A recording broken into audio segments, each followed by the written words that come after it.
नमस्कार दोस्तों, Anupama Raj Dandotiya welfare foundation ARD news में आप सभी का स्वागत है। दोस्तों, आज हम बात कर रहे हैं पाकिस्तान के बाद भारत के सबसे बड़े दुश्मन चीन की। तो दोस्तों, भारत और मोदी की चाणक्य विदेश नीति ने जापान को पटखनी क्या दी। चीनी राष्ट्रपति शी जिनपिंग कहने लगे, हिंदू और चीनी भाई भाई। दोस्तों, राजनीति हो या विदेश नीति, दोनों में कोई किसी का स्थायी दुश्मन नहीं होता। ऐसा ही आज भारत को लेकर चीन ने किया।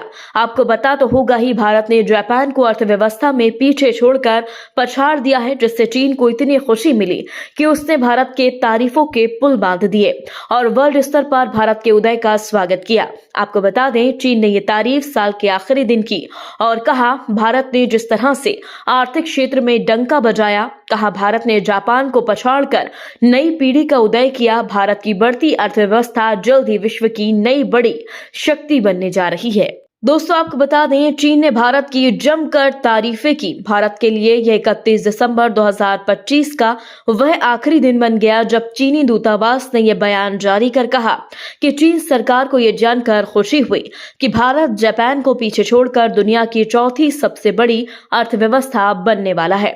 दोस्तों, 78 साल बाद चीन ने भारत को सच्ची ताकत बताया और इतिहास का भी जिक्र किया। दोस्तों, चीन ने सरकारी विज्ञप्ति के द्वारा कहा, भारत की GDP वर्तमान में 4.18 ट्रिलियन अमेरिकी डॉलर तक पहुंच गई है, जिससे अनुमान है कि वर्ष 2030 तक भारत जर्मनी को पछाड़कर दुनिया की तीसरी सबसे बड़ी अर्थव्यवस्था बन जाएगा।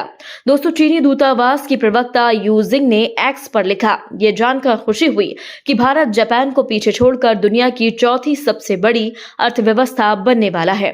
भारत का उदय दिखाता है कि सच्ची ताकत इतिहास का ईमानदारी से सामना करने, उससे सीखने और भविष्य की जिम्मेदारी लेने से आती है। दोस्तों, आपको बता दें, पिछले आधार वर्ष 2011-12 पर आधारित सकल घरेलू उत्पाद यानी GDP की वृद्धि दर लगातार तिमाहियों में बढ़ी है। 2025-26 की तिमाही में यह 8.2% पर पहुंच गई, जबकि खुदरा मुद्रास्फीति वर्ष के अंत तक भारतीय रिजर्व बैंक की निचली सीमा 2% से नीचे आ गई। दोस्तों, सरकार राष्ट्रीय खातों के लिए आधार वर्ष 2011-12 से बदलकर 22-23 करने पर भी काम कर रही है, जिससे सकल घरेलू उत्पाद की गणना पद्धति को लेकर अंतर्राष्ट्रीय मुद्रा कोष के द्वारा उठाई गई चिंताओं का प्रभावी समाधान किया जा सके। दोस्तों, आपको बता दें, वर्तमान में चीन और जापान में भारी तनाव है। दोनों देश दक्षिण पूर्वी चीन सागर में आमने सामने हैं। एक दिन पहले ही चीन ने चेतावनी दी है कि अगर जापान ने ताइवान मुद्दे पर सैन्य शक्ति का इस्तेमाल किया तो उसे पलटवार के लिए तैयार रहना चाहिए। दोस्तों, चीनी मीडिया ग्लोबल टाइम्स ने भी जापानी नेताओं को धमकी दी थी।